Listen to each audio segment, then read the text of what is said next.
Good afternoon, fellow gardeners. I just want to briefly go over tamarind saplings today. All of the saplings that you see on this table here, I started growing them at the beginning of this year from seed. And the basic idea is to just let them grow and keep slightly potting them up as they grow, so that you don't suffer from some waterlogging, so they can dry up quickly. So that's why I don't have them in huge pots. I could have potted some of them up a little bit more, but I was moving this season, so that impeded me a little bit. But a lot of them are doing really well, but some of them not. But that's why I like to grow so many of them, because you know, they're not all going to be suitable for bonsai, and they're not all going to make it. So it's beneficial for me to just grow a lot, especially since they're so easy to grow. You just leave the seeds in water overnight, and you just put them in regular potting soil the next day. And it's also like a little bit warmer than room temperature water too. A little bit warm water apparently helps as well with that. But yeah, you plant them the next day in regular soil, and then you get a seedling within like 3 weeks. I used cells this time to grow them. But yeah, so then as they're growing, you really watch the growth, and then you keep slightly potting them up all season as they grow, and letting their stems just grow out like that as much as possible. And they do start to lean over, but I pot them a little bit more angled up, so that's why you see a lot of them standing relatively upright, but they're still leaning over a little because they tend to grow in that direction. But in any case, then, something eventually happens. The tips get either burnt or something, and they start to ramify. But right now, like I said, it is cooling off a bit, and the growth is a little bit slowed. And the ones that were growing really fast, I did pot them up, even though they're not in huge pots. I have potted up the ones that were showing me that they really needed to be potted up. The rest of them that are a little bit more, they were smaller. Some of them I actually joined them in the same pots. So I have like 3 saplings in the same pot, and then that way they can drink up water.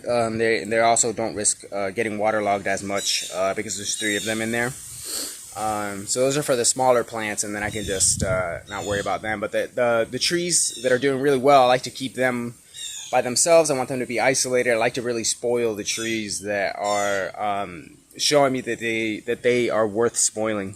So yeah, that's pretty much it. For the rest of this season, I probably won't be potting up any of the trees because it's going to be cooler. They're going to slow down their growth anyway, so just making sure they don't completely dry out. And then when springtime comes, I'll try to let them. Next spring, I'm going to still be focusing for the most part on their trunks thickening, but it depends on what happens, with each plant. Different things happen, and I adapt as things progress. But for the most part, that is what I'm trying to do. Get them to grow as long as possible so that it forces their trunks, especially the base of their trunks, to get thicker.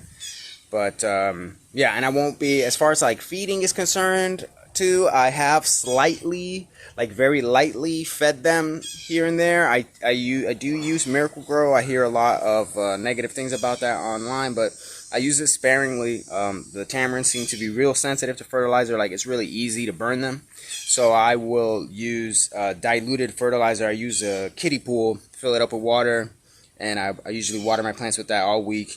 And I'll put when I do fertilize, I'll put no more than 2 tablespoons of Miracle-Gro mixed in with a kiddie pool. I don't know how many gallons that is, but with a kiddie pool full of water. So it's pretty diluted. But it does help them out. But I'm slowing down on that right now because I don't want them growing. I don't want them to have fresh growth on them when it's winter time, or when it gets cold outside, and then it just gets burnt, and it was just kind of a waste. But yeah, other than that, yeah, I'll have more to show next season. I'm gonna go early in the spring. I'm gonna be growing more seedlings, starting fresh, because these saplings, they didn't get all the attention that I wanted to give them this season. So next season it'll be nice to grow some more tamarind seedlings in the spring and really spoil those guys and really try to let them grow as long as possible and get their trunks thick as quickly as possible, or thicker as quickly as possible. and get pretty looking trees as quickly as I can.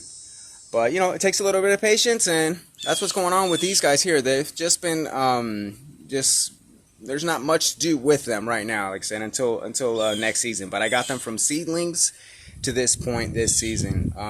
Any other questions, definitely feel free to leave a comment underneath this video, and I'll be happy to answer. I love tamarinds. It's so much fun for me. I just do this as a hobby, and I didn't know how easy it was to grow tamarinds and how fun it was to work on tamarinds.